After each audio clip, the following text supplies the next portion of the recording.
Dancer Tony ఎలా పరిచయం మీ ఇద్దరికి? అంటే నార్మల్గా మాది గోదావరికని కదా కాలనీ, అవును. వాళ్ళది కూడా గోదావరికని. నార్మల్ తను డాన్సర్, నేను డాన్సర్. అక్కడ ఉండేవాళ్ళు రవి అన్నయ్య అని చెప్పేసి వీళ్ళందరూ ఏం చేసేవాళ్ళు అంటే, ఒరే నీ కరెక్ట్ పర్సన్ అంటే టోనీరా, ఇలా బాగుండేది మీ ఇద్దరు పేరు చాలా బాగుంటది చాలా బాగుంటది అని చెప్పేసి చెప్పేవాళ్ళు. ఎవరు ఈ టోనీ ఇలా బాగుంటది అని తర్వాత పరిచయం అయింది. పరిచయంలో కలవక ముందే మీకు అందరు అనేవాళ్ళ? అందరూ అనేవాళ్ళు అక్కడ ఉండేవాళ్ళు. అంటే నేను చాలా అప్పుడు ఇంకా స్పీడ్ చేసేదాన్ని అనమాట డాన్స్. సో తన స్పీడ్ కి నీ స్పీడ్ కి చాలా బాగుంటదిరా అని చెప్పేవాళ్ళు. మా ఫ్రెండ్ రా డాన్స్ పేరుగా బాగుంటది అంటే నువ్వేమో నిజం పేరు అనేసుకున్నావా? అలా ఏం కాదు కానీ ఎవరైనా అనుక అప్పుడు పరిచయం అయిన తర్వాత అలా పరిచయాలు అయ్యి అలా లవ్ అయ్యి పెళ్లి జరిగింది. ఎన్ని ఇయర్స్ లవ్ చేసుకున్నారు నార్మల్ గా? నా 8th క్లాస్ లో అనుకుంటా. 2 years అయిందా మొత్తం? 2 years 2 years love, 3rd year లో పెళ్లి అయిపోయింది. మరి ఇంత లవ్ చేసుకున్నారు కదా, బ్రేకప్ అవ్వడానికి ఎందుకు రీజన్? అంటే 3 years లవ్, సడన్ గా ఒక రోజులో బ్రేకప్ ఎందుకు? అలా ఒక రోజులో కాలేదు, అది కొన్ని సిచ్యువేషన్ ఇంకా అలా జరిగిపోయింది. ఫీల్ అయ్యావా అనవసరంగా వదిలేసాను అని? అనవసరంగా వదిలేసానని కాదు కానీ బాధపడ్డాను. చాలా రోజులు బాధపడ్డాను. అరే ఇలా కాకుంటే బాగుండేది, ఇద్దరం బాగుండే వాళ్ళం కదా, అలా బాధపడ్డాను. అంటే మీ మాటలు వింటుంటే ఎవరి తప్పు లేదు. దిష్టి కొట్టింది మాకు బాగా. అదే అంటే దిష్టి తగులుతూ విడిపోతారా? నిజంగా విడిపోతారు. ఫ్రెండ్షిప్ అయినా ఏదైనా సరే మన మీద కళ్ళు పడ్డాయి అనుకో విడిపోతాను. నమ్ముతారా ఇది? నమ్ముతాను, నేను చాలా నమ్ముతాను. ఇంకా నాకు జరిగింది కాబట్టి నేను నమ్ముతాను. దిష్టి వల్లే విడిపోయింది. ఇప్పుడు తమిళ పెట్టండి, దిష్టి వల్ల విడిపోయిన వీళ్ళిద్దరు ఎందుకయ్యా సామి ఇదంతా నాకు అనిపిస్తుంది ఇప్పుడు. ఏమైనా స్ట్రగుల్స్ ఫేస్ చేసావా విడిపోయినాక? లైక్ పెళ్ళి అయ్యాక కానీ లేకపోతే విడిపోయాక కానీ? పెళ్లిలో పెళ్ళి అయిన తర్వాత బాగున్నాం, ఇద్దరం ఈవెంట్స్ చేసుకున్నాం, లిరిన్ బాగా చూసుకున్నాం, అంత బాగా. కొన్ని ఇప్పుడు అవన్నీ మాట్లాడదలుచుకోలేదు నేను, ఎందుకంటే పాతవి తవ్వేసి తన లైఫ్ బాగుంది, నా లైఫ్ బాగుంది, మధ్యలో మళ్ళీ టాపిక్స్ చేసి మళ్ళీ వెనక్కి లాగడం నాకు ఇష్టం లేదు. తర్వాత పెళ్ళి అంటే ఇంకా అయిపోయిన తర్వాత, గొడవ అయిపోయిన తర్వాత చాలా మంది చాలా రకాలుగా మాట్లాడారు నన్ను. అంటే రోడ్డు మీద నడుచుకుంటూ వెళ్ళేటప్పుడు కానీ చాలా, ఇప్పటికీ తప్పట్లేదు అది. ఇంకా లోకంలో మేము ఇద్దరమే ఉన్నాము, మా ఇద్దరికే డైవర్స్ అయిపోయినాయి, వీళ్ళిద్దరే వైఫ్ అండ్ హస్బెండ్స్, ఎవరు విడిపోలేదు అన్నట్టు చేస్తున్నారు జనాలు అయితే. నిజంగా అలా అప్పుడు కూడా అలాగే చేశారు. రోడ్డు మీద నడుతుంటే అప్పుడు చేశారు. అప్పుడు నేను ఇలా వెళ్తుంటే, అరే నేను మొగుడు వదిలేశారంటారా దీన్ని, ఇది ఏం చేసిందోరా, మొగుడు వదిలేశాడు అని చెప్పి అన్నారు.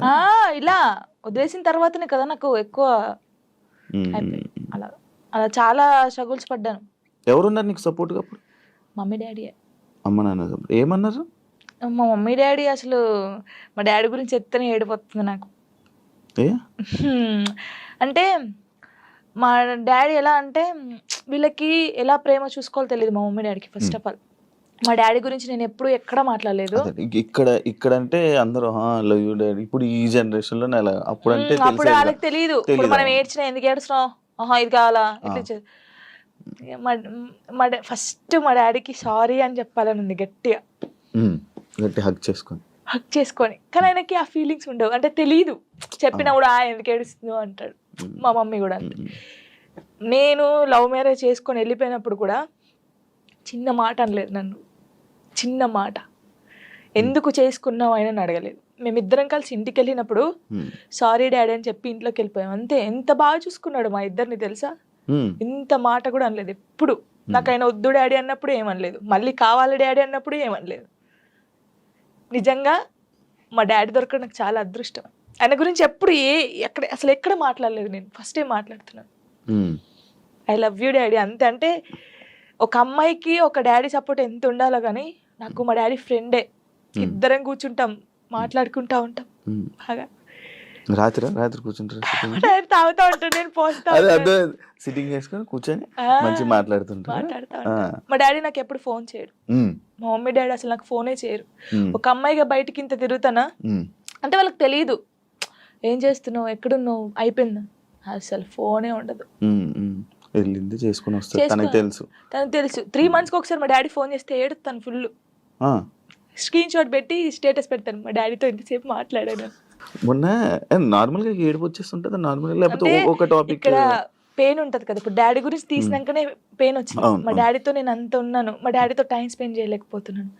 నాకు మా డాడీ లిరి చాలా, వీళ్ళిద్దరు పేరు ఎత్తే నేను ఏడ్చేస్తాను ఫస్ట్. మీ అబ్బాయి అంత ఇష్టమా మీ అబ్బాయి అంటే? చచ్చిపోతాను వాని కోసమే బతుకుంది నేను. ఇప్పుడు కొన్ని రోజులు అయిన తర్వాత మీ అబ్బాయిని పంపించాలి, నాన్న దగ్గర పంపించాలి అని అంటే పంపించరు. అంటే యాక్చువల్ లా ప్రకారంగా నార్మల్గా కొన్ని ఇయర్స్ అమ్మ దగ్గర, ఇన్ని ఇయర్స్ అని అమ్మ దగ్గర ఉండాలి అని చెప్పి. మీరు అలా అంటే నాకు గుండె అయిపోతుంది.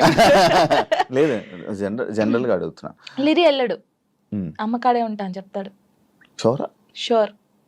నేను ఉంటును, సపరేట్ గా మనతో మీరు మాట్లాడండి, వాడు చెప్పేస్తాడు. వెళ్ళడాడు. అంటే అబ్బాయి ఇష్టం, అబ్బాయి ఇప్పుడు నా ఇష్టం లేదు, తన ఇష్టం లేదు, వాళ్ళు ఇరిగాని అడుగుతారు కదా, మా మమ్మీని వదిలిపెట్టి రానని చెప్తాడు. ఇప్పుడు హ్యాపీయా మొత్తం అంతా, మీ అబ్బాయి మీరు అంతా హ్యాపీ? మేమిద్దరం చాలా హ్యాపీగా ఉన్నాం. అవును, యాక్చువల్లీ పేరెంట్స్ మధ్య జరిగినవి పిల్లలకి చెప్పకూడదు, ఎందుకు వాళ్ళని ఇబ్బంది పెట్టడం అనేసి నార్మల్గా అనుకుంటుంటారు బయట, నార్మల్గా జనరల్గా. నేను ఒక దాంట్లో నేను చూసిన దాంట్లో మీరు చెప్పారు, నాకు జరిగిన లైఫ్లో ప్రతి ఒక్కటి నేను మా అబ్బాయితో షేర్ చేసుకుంటానని చెప్పడం జరిగింది. కరెక్ట్ అనుకుంటున్నారా? కరెక్టే. ఎందుకంటే ఇప్పుడు ఫాదర్ మదర్ ఉన్నప్పుడు ఆ పిల్లలకి అవి తెలియకూడదు. ఫాదర్ లేడు, సో అన్నీ నేనే వానికి. నేనైనప్పుడు నా లైఫ్లో ఏం జరుగుతుందో వానికి ఒక్కనికే తెలియాలి, ఎవరికి తెలియకూడదు. ఇప్పుడు వాడు అబ్బాయి అండి, నార్మల్గా చెప్తున్నాను, వాడు ఇంకొక 5 years అయితే పెద్దగా అవుతాడు. పెద్ద అయిన తర్వాత బయటికి వెళ్తాడు, జనాల గురించి తెలిసిందే కదా, ఎవడో ఒక మాట అంటాడు. అప్పుడు వీనికి ఏం తెలియదు అనుకో, వాడు వచ్చి నన్ను క్వశ్చన్ వేస్తాడు, అమ్మ వాళ్ళు ఇలా అంటున్నారు ఏంటమ్మా అని. వీనికి అన్నీ తెలిసాయి అనుకో, మా మమ్మీ గురించి నాకు తెలుసురా, మీరేంట్రా అనేది, వెళ్ళండి రా అంటాడు. దానికి దీనికి ఎంత ఉంది? సో నా కొడుక్కి నా లైఫ్లో ఏం జరిగింది, ఏం జరగబోతుంది అన్నీ తెలియాలి. నేను వానికి అన్ని షేర్ చేసుకో, నాకెవరున్నారు ఇంకా షేర్ చేసుకోవడానికి, వాడు ఒక్కడే ఉన్నాడు. సఫర్ అవ్వడా అసలు వాడు నాకు ధైర్యం చెప్తాడు తెలుసా. అవునా? చాలా లిరిని చూస్తే మీరు అలా ఉన్నారు కానీ చాలా మెచ్యూరాడు, చాలా. మీ తెలివితేటలు ఎక్కువ వచ్చినట్టు బాగా. అసలు వాడు వానితో మాట్లాడితే మీకు అర్థమవుతుంది. అంత బాగా మాట్లాడతాడా? అంత బాగా మాట్లాడతాడు, నాకు ధైర్యం చెప్తాడు. నేను ఏడుస్తే, ఎందుకు ఏడుస్తారా అలా. ఇంకా మరి బాధ వచ్చినప్పుడు ఎవరికి షేర్ చేసుకోవాలి? ఇప్పుడు బయటకు వెళ్తాం, షూట్స్ చేస్తాం, కొందరు మంచిగా మాట్లాడతారు, కొందరు చెడుగా మాట్లాడతారు. అట్లా మాట్లాడినప్పుడు ఇంటికి వెళ్తాను, వాడిని చూడగానే ఏడుపు వస్తుంది, గట్టిగా పట్టేసుకొని డాడీ ఇలా అన్నారా ఈ రోజు నన్ను, అన్నీ చెప్తాను శివ గారు తెలుసా. నేను ప్రతి పిన్ టు పిన్ చెప్తాను వానికి. నేను నాకు ఎవరైనా ప్రపోజ్ చేసినా, ప్రపోజ్ చేశారు లిరి నాకు అని చెప్తాను నేను, సీరియస్ గా. ఎవడాడు అంటాడు, ఎవడాడు అంటాడు, నాకు నచ్చలేదు లిరి అని చెప్తాను నేను. ఉండేలే అప్పుడు, చెప్పకూడదు పేరు, నార్మల్ గా అంటే ఎవరికైనా ఉంటారు, నేను కూడా మనిషినే కదా, నాకు కూడా క్రష్ ఉంటారు. నాకు అనుష్క అంటే క్రష్, హీరోయిన్ మీరు హీరోయిన్ క్రష్. నార్మల్ గా ఒకరంటే ఇష్టం ఉండే, అంటే వాళ్ళతో ఎప్పుడు మాట్లాడలేదు, నేను వాళ్ళని ఎప్పుడు కలవలేదు, ఎప్పుడు చూడలేదు, కానీ బట్ కొన్ని వీడియోస్ చూసిన తర్వాత వాళ్ళ క్యారెక్టర్ నచ్చి కొంచెం ఇష్టపడ్డాను. ఇప్పుడు ఇది చెప్పారా మీ అబ్బాయికి? చెప్పాను, ఒరే వాళ్ళ క్యారెక్టర్, ఓ అవునా, ఓకే ఓకే. చెప్పాను అబ్బాయికా, చెప్పలేదు, చెప్పాలని లోపు పెళ్లి అయిపోయింది. సీరియస్ గా ప్రామిస్, ఇది ప్రామిస్, ఇది పెళ్లి అయిపోయింది. అయ్యో దేవుడా, పెళ్లి అయిపోయిందా, ఓకే పర్లేదులే, చూసుకుంటున్నారు కదా వీడియోస్, ఓకే ఫైన్, ఇష్టం కదా చూస్తూ ఉందాంలే అలాగా. ఇంకో మ్యారేజ్ చేసుకోవాలని ఆలోచన లేదు లేదా? కింద కామెంట్స్ వస్తూ ఉంటాయి నార్మల్గా, ఫస్ట్ మీ అబ్బాయికి ఫస్ట్ తండ్రిని తీసుకునిరా అని, లేకపోతే ఇలా కామెంట్స్ వస్తుంది, వాళ్ళకి ఏం చెప్పాలను? ఇప్పుడు తండ్రిని కల్పించండి ఫస్ట్, ఆయన తండ్రి దగ్గర పోనాను. అరే వీనికి ఇష్టం లేదు, వీనికి అన్ని బాగా చూసుకున్నప్పుడు ఇంకెందుకు? ఇప్పుడు తండ్రి అంటే తన లైఫ్ తను చూసుకుంటున్నాడు, హ్యాపీ. మళ్ళీ మేము తన లైఫ్ లోకి వెళ్ళి మేము డిస్టర్బ్ చేయలేము, తను మా లైఫ్ డిస్టర్బ్ చేయడు. అంటే లిరితో అప్పుడప్పుడు మాట్లాడిస్తాను నేను, ఎప్పుడు బర్త్డే కంపల్సరీ మాట్లాడించాలి కాబట్టి నేను మాట్లాడిస్తాను. నేను దాన్ని అసలు అలా చేయను, ఎప్పుడైనా కలవాలనిపిస్తే కలుస్తాను, కానీ ఊకే కల్పించను.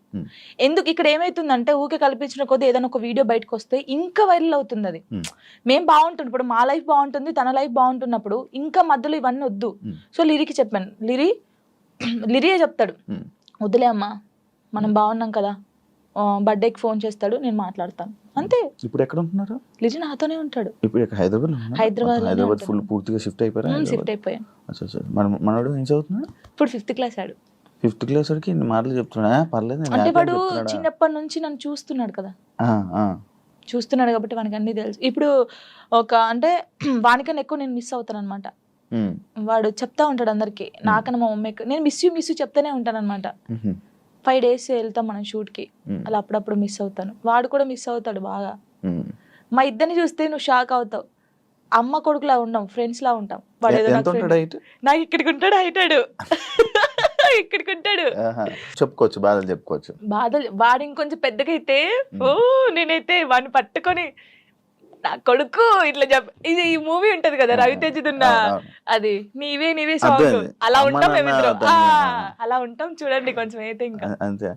మీ అబ్బాయి ఒకవేళ ఒక అమ్మాయిని తీసుకొని వచ్చి లవ్ మ్యారేజ్ చేసుకుంటాను, నాకు ఈ అమ్మాయి నచ్చింది అంటే నీ రియాక్షన్ ఏంటి? చేసుకోరా అంటాను. వానికి ఇష్టం కదా, అని ఇష్టం ఉంటే అంటే లవ్ ఎందుకురా అలా అన్నాను. ఇప్పుడు మాది అలా అయిందని అందరిది అలా అవుతుందని అనుకోలేం కదా, కొందరు మంచోళ్ళు ఉంటారు. యాక్చువల్లీ మ్యారేజ్ పైన పెళ్లి పైన నీ ఒపీనియన్ ఏంటి? చేసుకోవచ్చు మనం, ఇప్పుడు పెళ్లి చేసుకోవచ్చు, కానీ అండర్స్టాండింగ్ ఉండాలి. ఒకటి, చిన్నప్పుడైతే చేసుకోవద్దు. ఇప్పుడు మెచ్యూర్ ఉండదు మైండ్, మనం ఏం చేస్తామో తెలియదు. కొంచెం ఇప్పుడు 16 years నుంచి 20, నిజంగా పెళ్లి చేసుకుంటే 25 years 26 years అప్పుడు చేసుకుంటే మనకు అన్ని తెలుసుంటే మనం ఏది తప్పు ఏది రైట్ అనేది మనకు అర్థమవుతుంది. అర్థమవుతుంది. అప్పుడు ఎవరితో మనం ఏం మాట్లాడాలని అర్థమవుతుంది. ఈ చిన్నప్పుడు చేసుకొని మనం ఎవరితో మాట్లాడినా తప్పే, లేకపోతే ఇలా ఉంటాయి కదా, అప్పుడు తెలీదు. చిన్నప్పుడు మైండ్ ఎలా ఉంటది, ఏది చేసినా మనం కరెక్ట్ అని మనకు అనిపిస్తుంది, అంటే ఎదుటి వాళ్ళకి అనిపించదు. నేనైతే చెప్పేది 26-25 years అప్పుడు పెళ్లి చేసుకోండి. లవ్ అయినా అరేంజ్ మ్యారేజ్ అయినా అప్పుడు కరెక్ట్ ఉంటారు. విడిపోయాల్సిన ఆలోచన కూడా రాదు. వచ్చినా కూడా ఏదైనా వీళ్ళతో ఉండాలి అనిపిస్తుంది. యాక్చువల్లీ నా ఇంటర్వ్యూస్ లో ఒక ఆనవాయితీ ఉంది. ఏంటి? టాటూస్ గురించి అడగడం. ఇవన్నీ టాటూస్ ఉన్నాయి నాకు. నా ప్రతి ఇంటర్వ్యూ ఉంటుంటే కొన్ని ఇంటర్వ్యూస్ లో బాగా జనాలు కనెక్ట్ అయ్యే టాపిక్. నాకు నీ టాటూస్ చూస్తుంటే నా కళ్ళు అటే వెళ్తాను. ఇందా నుంచి నేను అదే చూస్తాను. ఈ వాచ్ పెట్టుకున్న దగ్గర అయితే మొత్తం ఏదేదో కొట్టేసినట్టు అనిపించింది. ఇది అప్పుడు టోనీ పేరుండే, ఇది చూపి ఇక్కడ టోనీ పేరుండే. ఓకే, దాన్ని ఏం చేసావు? ఫ్లవర్ వేయించారు. ఫ్లవర్ వేయించిన తర్వాత అమ్మో ఇంత పెద్దగా ఉంది, రిమూవ్ చేపిస్తున్నాను. యాక్చువల్లీ ఇదేమో లిరిగంది, ఇది నార్మల్ గా స్టార్. అప్పుడు ఆయనకి ఏ రాలేదు స్టార్, దాన్ని కూడా ఏదో గీకినట్టుంది. గీకలేదు, కరెక్టే, అది స్టారే, కావాలని చూసుకోండి, ఏది గీకలేదు. అదే టాటూ వేయడానికి ఏ రాలేదు ఆయనకి. ఏ రాకపోతే ఏదో ఒకటి వేసేరా అని. అప్పుడు బాగా ఇష్టం నాకు టాటూస్ వేసుకోవాలి అదని. ఇది నార్మల్ గా మా ఫ్రెండ్స్ ఉంటారు 6 members. ఇక్కడ ఎస్ ఉండే, సిరి అని సుచి అని ఇలా మా ఫ్రెండ్స్ ఉండే. ఈ ఎస్ చూసి ఎవడో అనుకోని నా కామెంట్, ఎస్ అంటే ఎవడి పేరు పెట్టుకున్నావు, అమ్మ ఏంటి రాచర్రా ఇది. ఎవరో ఏమనంటే అంటే మార్చేయడం కాదు, ఎందుకు ఈ గొడవ మనకి అవసరమా అంటే, మా ఫ్రెండ్స్ నా నుంచి విడిపోయి 2 years అవుతుంది. వాళ్ళు కూడా ఎందుకు యాక్చువల్లీ ఏంటంటే మా ఫ్రెండ్స్ సైడ్ డాన్సర్స్ అన్నమాట, యూనియన్ డాన్సర్స్. వాళ్ళే నాకు అన్నీ. అప్పుడు ఎంతమంది? 5 members. వాళ్ళకి ఇక్కడ జాను అని ఉండిద్ది, వాళ్ళకి జాను అని ఉండిద్ది. నేను మాత్రం అందరికి ఎస్ వస్తుంది కదా, షైని, సుచి, సంగీత అని ఉంటారు వాళ్ళ ఎస్. సో నేను ఒక్కదాన్ని ఎస్ వేసుకునేదాన్ని. సో వాళ్ళు మాత్రం ఇట్లాగా జాను అని వేయించుకున్నారు. మేము అలాగా అప్పుడు ఇంకా బాగా స్టైల్ మాకు, టాటూస్ వేయించుకోవాలి, ఇలా ఉండాలి అలా ఉండాలని. వాళ్ళు ఏంటంటే కొన్ని కారణాల వల్ల వాళ్ళు దూరం అయిపోయారు.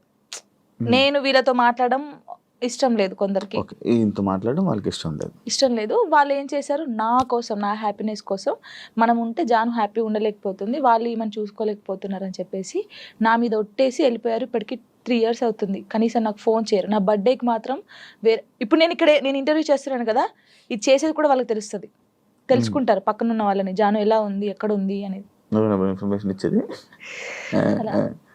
వాళ్ళు.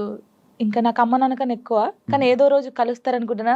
చూడండి, వీడియో చూసి రాండి. ఇప్పటికైనా వెయిట్ చేస్తున్నా వాళ్ళ కోసం, చాలా వెయిట్ చేస్తున్నాను. ఏడ్చిన రోజులునే నేను వాళ్ళ కోసం. ఒక అమ్మాయి చనిపోయింది, సుచి అనే అమ్మాయి చనిపోయింది. అయ్యో, లవ్. అది కూడా లవ్. అది March 5th. నేను ఇప్పటికీ పెడతాను, March 5th స్టేటస్ పెడతాను. సూసైడ్ చేసుకున్నారా? సూసైడ్ చేసుకుంది. ఏం చెప్పాలనుకుంటున్నా ఇలా లవ్ బ్రేకప్ అయిపోయి సూసైడ్ చేసుకునే వాళ్ళకి? నేను ఒకటి చెప్పనా, మనకు రాసి పెట్టి ఉంటుంది మనతోనే ఉంటుంది. ఎందుకు నేను ఈ క్వశ్చన్ నేను అడగడానికి ఒక రీజన్ ఉంది. బట్ లైక్ నీకు కూడా బ్రేకప్ అయ్యింది, దాని తర్వాత దాని నుంచి రావడానికి నీకు కూడా ఒక ఉండాలి, యాక్చువల్ ధైర్యం ఉండాలి, లేకపోతే ఆ స్ట్రాంగ్ ఉండాలి, ఇండిపెండెంట్ అయినా ఉండాలి. అదంతా ఇప్పుడు అలా ఉంటేనే మనం ఉండగలం బేసిక్గా. అందుకు నేను అడిగాను. అంటే శుచి ఏంటంటే తన కోసం అన్ని కొనియడము, మేము డాన్సర్స్ కదా, అప్పుడు డాన్స్ చేస్తూ డబ్బులు వస్తుంటే ఆయనకి అన్ని కొనిస్తుంది. ఎందుకే ఇన్ని కొనిస్తుంటే వానికి నేను తప్ప ఇంకెవరున్నారే అనేది. సరే అని మేమందరం ఊర్లు కదా, ఆ అమ్మాయిది మంచిర్యాల అనమాట, ఇలా వెళ్ళే వాళ్ళం కదా. వెళ్ళినప్పుడు మంచిర్యాలకి వెళ్ళింది. మేము షాప్కి వెళ్ళినప్పుడు వాడు వచ్చాడు అనమాట మంచిర్యాలలోనే. ఇంకో అమ్మాయితో వస్తే చూసి అప్పటికి కూడా ఆయన ఏమట్లేదు, ఇలా చూసిన తర్వాత ఏంటన్నా ఎవరేమ్మా అంటే నా కజిన్ అని చెప్పాడు. మేమేమో కాదే అంటే హే లేదు నా కన్నా అలా చేయడు, ఇలాగా పిచ్చిది. నిజంగా చెప్తున్నా, అమ్మాయి ఎంత బాగుంటుంది అంటే అంత బాగుంటుంది. ఏం చేయలేదంటే తర్వాత ఈ అమ్మాయి వచ్చింది కదా, ఆ అమ్మాయి వచ్చి అడిగింది ఈ అమ్మాయి ఎవరని. నా ఫ్రెండ్ అని చెప్పాడు. మేము విన్నాం. నువ్వు పోయి అడుగు ఇప్పుడు మళ్ళీ ఎవరంటే నేను చేసుకునే అమ్మాయి అని చెప్పాడు. ఈ పిల్ల అక్కడ జోక్ చేస్తున్నావు కన్నా, నిజం చెప్పు అనడం. ఈ పిల్ల లేదు నేను నిజంగా ఈ అమ్మాయిని లవ్ చేస్తున్నాను, పెళ్లి చేసుకుంటున్నా, ఆల్రెడీ పెళ్లి కూడా ఫిక్స్ అయిందని చెప్పాడు. ఏమనలేదు, వచ్చేసింది. మేమందరం పండగకి ఇంటికి వచ్చేసాము. ఏమొక్కతే హైదరాబాద్ రూమ్లో ఉంది, పురుగుల మందు తాగేసింది. 6 days వరకు రూమ్లోనే ఉంది. ఓనర్స్ వచ్చి స్మెల్ వస్తుందని చూసిన తర్వాత మేము వచ్చాం. ఒక్కొక్క కాలు ఇంత అయిపోయింది. ఇలా ముట్టుకుంటే ఇలా చాలా దారుణమైన సిచ్యువేషన్. అసలు ఎవరికీ తెలియదు. ఇలా చాలా మంది అవుతున్నారు కానీ ఎవరికీ తెలియదు. నేను చెప్తున్నాను కదా, కానీ నేను ఒక్కటే నిజంగా చెప్తున్నాను, ప్రేమించండి, ప్రాణం కన్నా ఎక్కువ ప్రేమించండి. దక్కట్లేదు అన్నప్పుడు చచ్చిపోవాల్సిన అవసరం లేదు. నువ్వు నిజంగా ఆయన ప్రేమిస్తే అమ్మాయినా అబ్బాయినా లైఫ్ లాంగ్ ఆయన కోసమే నిల్చొని ఉండు. పెళ్లి చేసుకోకు ఎవరిని, తనను చూస్తుండు, వన్ సైడ్ లవ్ చేయి. నీకు అయిన ఇష్టం ఉంటే, తనకు నువ్వంటే ఇష్టం లేదు కానీ నీకు తనంటే ఇష్టం ఉంది అనుకో, హ్యాపీగా ఇలాగే ఉండు. తనని తలుచుకుంటుండు, ఏదో ఒక్క రోజు తనకు అర్థం అవుతుంది కదా, అప్పుడు తను ఫీల్ అవుతాడు కదా, ఈ అమ్మాయి ఇంత మంచి అమ్మాయిని మిస్ అయ్యాను ఏంది అని. నేను అనేది అదే ఒక్కటి చెప్తాను శివ గారు, మనం కాళ్ళు ఏళ్ళు పట్టుకుంటూ వచ్చే ప్రేమ ఎప్పటికీ ఉండదు. వాళ్ళకి ఇక్కడ నుంచి వస్తేనే ప్రేమ అది ఉంటది. నేను నిజంగా చెప్తున్నాను, ఏదైనా రాత బట్టే, రాత లేదు ఏది లేదు అంటారు కానీ రాత ఉంటది. ఒక మనిషి కలవడానికి రాసి పెట్టుంటేనే కలుస్తారు. అది రాసి పెట్టుంటేనే వాడు మన పక్కకు ఉంటాడు, మనతోనే ఉంటాడు. మనంతలో మనం బలవంతంగా వెళ్ళి తెచ్చుకుంటే మధ్యలో ఏది రాదు. ఇప్పుడు నేనున్నాను, మీకోసం ఒక అమ్మాయికి చెప్తాను, శివ గారు మిమ్మల్ని బాగా లవ్ చేస్తున్నారు ప్లీజ్ రాండి అంటే నా మాట వచ్చేస్తాను.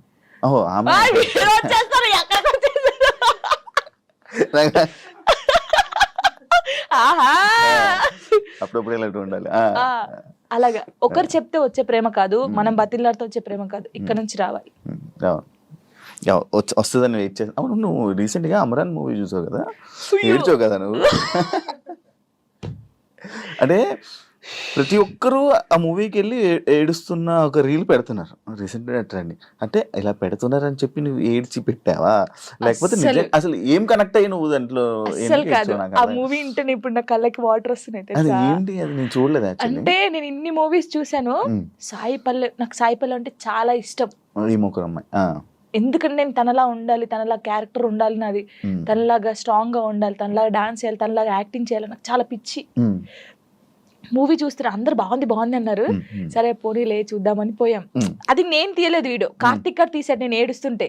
అదే ఇప్పుడు నేను కావాలని ఏడుస్తే అంతగానో ఏడుపు రాదు కదా ఎవరికి. ఇప్పుడు సడన్ యాక్షన్ ఏడు అంటే ఏ నుంచి వస్తుంది, ఒక ఫీల్ ఉంటేనే వస్తుంది.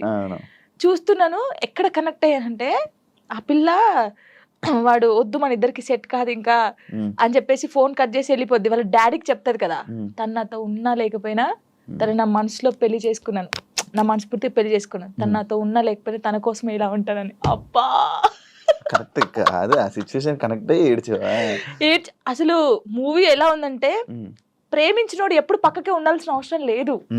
తను ఎక్కడున్నా మనం ఇక్కడున్నా ఆ ప్రేమ అలాగే ఉండాలి. వాడు దూరంగా ఉండడని ఇంకొక స్టెప్ వేయడము, వాడు దక్కట్లే అని చెప్పేసి ఇంకొకరి మీదకి మనం పోవడం అలా చేయకూడదు. వాడు ఉన్నా లేకపోయినా వాని కోసమే ఉండాలి. అది బాగా నచ్చింది నాకు. ఏడ్ చేశాను కదా అంటే, జానుకి ఫోక్ సాంగ్స్ తప్ప మిగతావి చేయడం చేత కాదు అనే కామెంట్కి మీ రిప్లై వచ్చింది. వచ్చింది కామెంట్స్. అది దానికి అందుకే మీ కదా reply. డీలో నేను కొన్ని సాంగ్స్ చేశాను. ఇప్పుడు డోలే డోలే సాంగ్ కానీ, అవును. ఇంకా కొన్ని అంటే ప్రాపర్టీస్ తో చేయడం కానీ, అవును, వెస్టర్న్ అవును. కూడా చేశాను నేను. ఉమ్, ఉమ్, నాకు రాంది కూడా నేను ట్రై చేశాను, క్లాసికల్ కూడా చేశాను నేను. వాళ్ళు ఉమ్, చూస్తే ఉమ్, ఉమ్, వాళ్ళకి అర్థమవుతుంది. ఉమ్. అంటే మాస్టర్ ఎలాగంటే అందరు ఇలా అంటున్నారు కదా, నువ్వు డిఫరెంట్ గా చేయాలి. అభి కదా, అభి మాస్టర్ అలానే డిఫరెంట్ గా బానే నాకు అభి, చెప్తా. ఆ, ఆ. అలా అని కొంచెం డిఫరెంట్ గా చేయించాడు. ఉమ్, ఇప్పుడు ఒకవేళ ఇవన్నీ టెలికాస్ట్ అవుతే వాళ్ళకి అర్థమవుతుంది, ఓ జాను ఇది కూడా చేయగలరు. కానీ చాలా మంది నన్ను జాను చాలా బాగా చేసావురా, వేరియేషన్స్ కరెక్ట్. ఇప్పుడు డోలే డోలే సాంగ్ కి ఎక్స్ప్రెషన్స్ ఉన్నాయి. డోలే డోలే సాంగ్ ఎలా వేయాలి, చిన్నపిల్లలాగా డోలే డోలే అలా ఉమ్. ఆ సాంగ్ ఎలా ఉందో అలాగే ఇవ్వాలి కదా. అవును, అవును. అలా ఇచ్చినా తప్పే వీళ్ళకి. నాకు యాక్చువల్లీ డోలే డోలకు కూడా ఇంత సాంగ్ చేయొచ్చు అని అనిపించింది, ఎందుకంటే మూవీలో అంత ఉండదు. అంత ఉండదు. అందుకే మాస్టర్ ఇప్పుడు గణేష్ మాస్టర్ గానీ, శేఖర్ మాస్టర్, హన్సిక గారు గానీ వాళ్ళ వేరియేషన్స్ చూసారు కాబట్టి అన్ని మంచి కామెంట్స్ ఇచ్చారు. అవును, అవును, అవును. వాళ్ళ అంత పెద్ద మాస్టర్స్ అయితే, ఇప్పుడు నేను ఎవరో అసలు వాళ్ళకి తెలియని కూడా తెలియదు శివ గారు. అవును. నేను నార్మల్ గా ఒక ఫోక్ సాంగ్ నుంచి నాకు ఎందుకు సపోర్ట్ చేస్తారు? అవును. మరి బాగా చేస్తేనే బాగుందని చెప్తారు, ఉమ్, ఉమ్. బాగా లేకపోతే బాగాలేదని చెప్తారు కదా. అవును, అవును. మరి ఇంకా నీకు ఎక్కువ మంచి ఆఫర్స్ రావాలని, నువ్వు అనుకుంటున్నావు అవన్నీ నెరవేరాలని మనస్ఫూర్తిగా కోరుకుంటూ ఇంటర్వ్యూ ఇక్కడితో ఎండ్ ఇస్తున్నాను. థ్యాంక్ యూ సో మచ్ అండి. ఫస్ట్ టైం తెలుసా నేను ఏడవకుండా ఇంటర్వ్యూ చేయడం.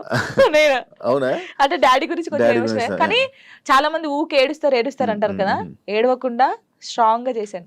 Thank నేను you. చాలా హ్యాపీ. చూసారు కదా ఇంటర్వ్యూ కానీ మీకు నచ్చినట్లయితే లైక్ చేయండి, అండ్ ఇంకో గెస్ట్ తో మళ్ళీ మీ ముందుకు వస్తా. అంతవరకు